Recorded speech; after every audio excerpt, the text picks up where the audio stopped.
Featherstone Rovers Rugby League Football Club, revered throughout the sporting world for its remarkable success on the field of play and also for producing some of the finest player talents to grace professional rugby league in Great Britain. Wembley successes, championships and cup final victories are part and parcel of this famous club's long and proud history. Smales, Dixon, Harris, Thompson, one man to beat, one man to beat, one man to beat, one man to beat, and the one man stopped him, 2 yards out. Good run, good run. Arnold Morgan, the boy who bowls, he's in, he's in, it must be a try, and it is 3 points. Arnold Morgan, the boy I told you to watch. Grope, Smith. Oh, interception! Oh, it's a try! Interception! Oh, what a pass! Oh, what an interception and what a try to go on Thomas. Gone on his own, Dula gone on his own. Smales it over, Smales it in for a try. Dula showed the ball, pretended to kick, and there's the two blokes that made it. Dula who made it, and Smales, a happy man against his older team. Featherstone the winners, 17 points, Barrow 12. And there's the captain, Malcolm Dixon, a minor from Yorkshire, and there's the Majesty looking with a nice smile and a green suit and hat, and what a nice smile for Malcolm Dixon.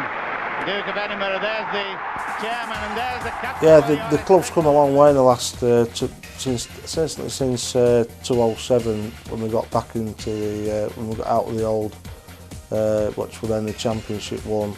We got back in the Championship. We steadied us through the first season, and we went through quite a long process in securing Darryl Powell as the head coach, which I think is a significant step for the club at the time, to be able to lure Darryl to Featherstone Rovers from Leeds. And on the back of that, we've gone from strength to strength, not only on the field but also off the field, which any successful team on the field needs a good business behind it. We're still striving to give Darryl the funds available to keep us improving year on year, but we've seen us overtake the likes of Lee, Halifax, and certainly Widnes on the pitch. Ultimately, the ambition for the club is to be in Super League, and the facilities now I think are outstanding. We've got 2 gyms, a CV gym, we've got a wrestle room, and we've got a really strong group of players who all work hard. So the infrastructure at the club is geared to helping players to get better. And there's been young players like Zach Hardacre who've come through the system and gone into Super League. There's also been people like Kyle Briggs and Tony Tonks who've come to the club, grown and developed the games and got better working hard, as you see the guys working hard here. So we're an ambitious club, and we want young people to come to the club and hopefully better themselves and play at the highest level. Hopefully that'll be with Featherstone Rovers in the future. We want to be playing in finals, and we all can remember '83 and some of us going even further back. Next tackle coming up. Is anybody going back for a drop goal? Gone the wrong way and away for it. Well, certainly inside, in for a try! In for a try, John Newland! 10 yards out. This is where Featherstone like to be, to work, move, go on the road. It's an out! John Newland with the greatest of these from Bridges, the captain of the team. Rhodes, Mason got his Smith in with him, and Smith still running, Smith still going in and out. Hey, what a try! What a try!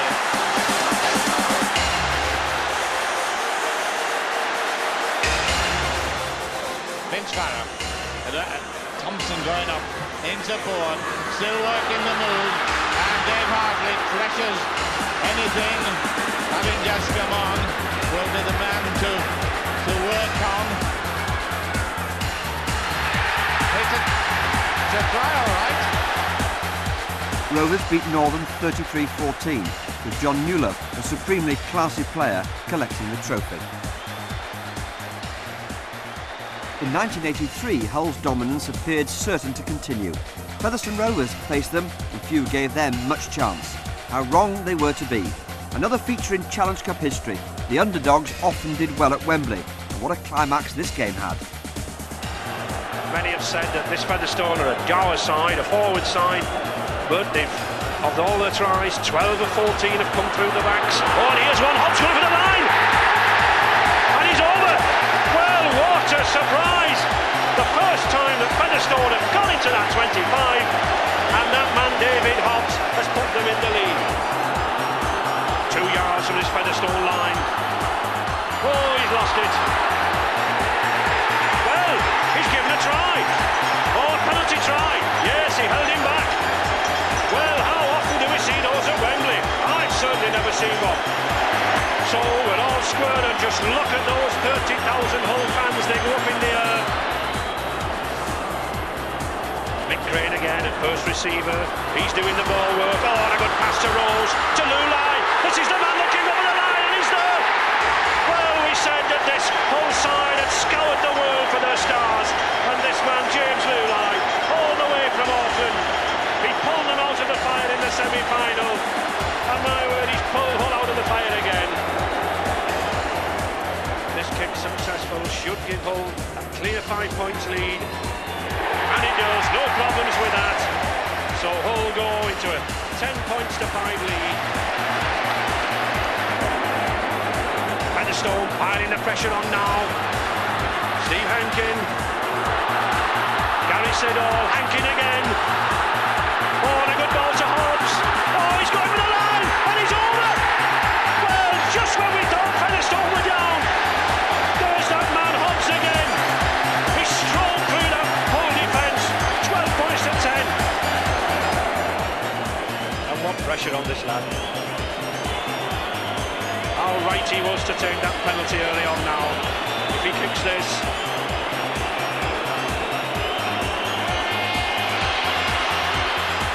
And he's got it! Oh, yes! He's kicked it! What a goal! 6 minutes to go, 12 points on, and just look at those Featherstone fans. And here could be a dramatic penalty. Touch judge, obviously seen something, Mr. Reid, and a penalty, yes! A penalty for Butty. Steve Quinn has already kicked 3. But there comes a time in a goal kicker's life when one counts, and I'm sure this will be the one in Quinn's life. Seconds ticking away. The Challenge Cup to be settled here. And it is! It is! It is! And that man, Steve Quinn, look at those fans leap into the air. The underdogs. All credit to that coach, Alan Agar. And there is the hooter. Well, one of the greatest turn-ups of all time in rugby league history. Just look at that coach. He's in tears, is Alan Agar. The little mining village from the West Riding of Yorkshire has defeated the might of Humberside. And congratulations to that lad. Nobody said he could do it, and he has. A sensational victory in another memorable Wembley final. And for the tiny community of Featherstone, the success they still talk about at Post Office Road. Them days, I don't think are out of touch. Certainly with the talent on our doorstep, which is what we're trying to do. We're trying to attract the best youngsters by offering them the best chance of making professional rugby league players and going on to play at Super League, whether it's with Featherstone or Leeds or Bradford or whoever. And we think we've got a unique opportunity at this club to attract them lads when they come here and. As apprentices, they can work with Darryl and Ryan 5 days of the week, 1-to-1. Whereas when they sign for Super League clubs, they don't get that opportunity to train with Nathan Brown or Terry Mattison or whoever. We've got to use that to attract these kids who can see the progress what Jack Hardaker's made. He was playing for us in the grand final last season. He's gone on to star in the grand final for Leeds Rhinos and win the Super League crown. So it is achievable. And I suppose a lot of the players who you play around came through the Super League academies and scholarships, but obviously you did it a different way. You came through at Featherstone, but it hasn't stopped you getting to the highest level. No, definitely not. When I was younger, when I got scholarship at Featherstone, it's always been a good scholarship. But I think people are a bit deterred off because they want the Super League team. But it's a great setup down there. I was unfortunate not to get onto any of the camps and stuff when I was younger, but I still toughed it out, and I'm thankful that Fev signed on at 16 and gave me some good training. And I'm thankful that Darryl gave me the opportunity towards the back end of first start of the season, and that's where progression's come from there really. And you mentioned Darryl there. I mean, I guess that's as important as anything for a young player, is the quality of coaching that you're going to get, whichever environment. Yeah, definitely. Darryl's played the game at the highest level that he could possibly play it, and then he coached Leeds, and he's got the likes through with Robin and Mags. He's the one who give them the first debuts, if you like. But yeah, it's a great coach to have down at Featherstone. Well, Fev means that much to me. I've played right from the age of 7 till I joined Leeds at 16, and I know it's how much of a fantastic club it is, how much of a rugby league town Featherstone is, and I'm dying for him to get back in Super League. I think it's just a fantastic club, and they're certainly my second best team behind Leeds, and anything I could ever do for that club, I'd do my most. So first choice would definitely be Fev, and the supporters came out here tonight, which is fantastic. I've got a lot of friends out there, and I'm biased, but it's without doubt the great place to play rugby. I'd love to go back down there one day. And Ryan Sheridan as well, he's a great member at the Leeds club as well, so to have two great coaches like that coaching you as a young child, that's all you can ask for. And when Leeds came in for you, was there any problem at Featherstone? Were they reluctant to let you go, or? No, it was a good club.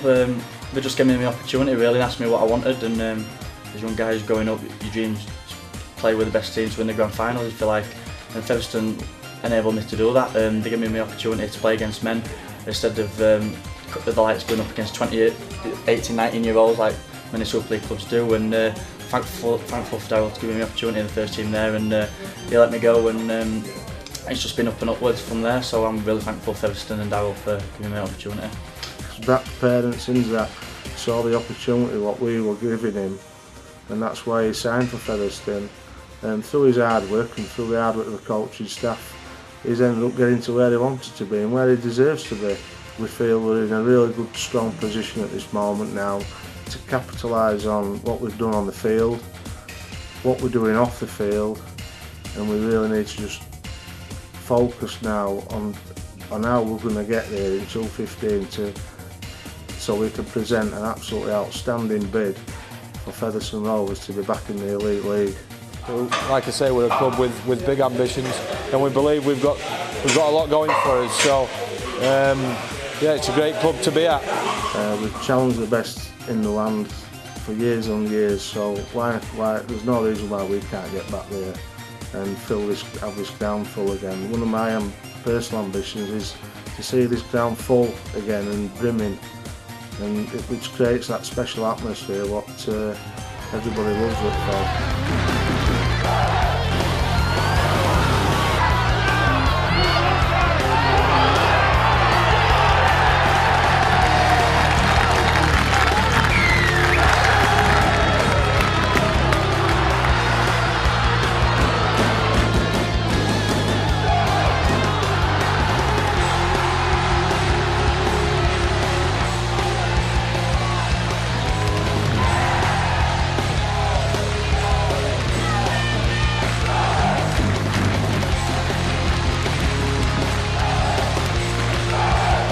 Featherstone Rovers, an all-round winning team, caring and entertaining at the very heart of the local community.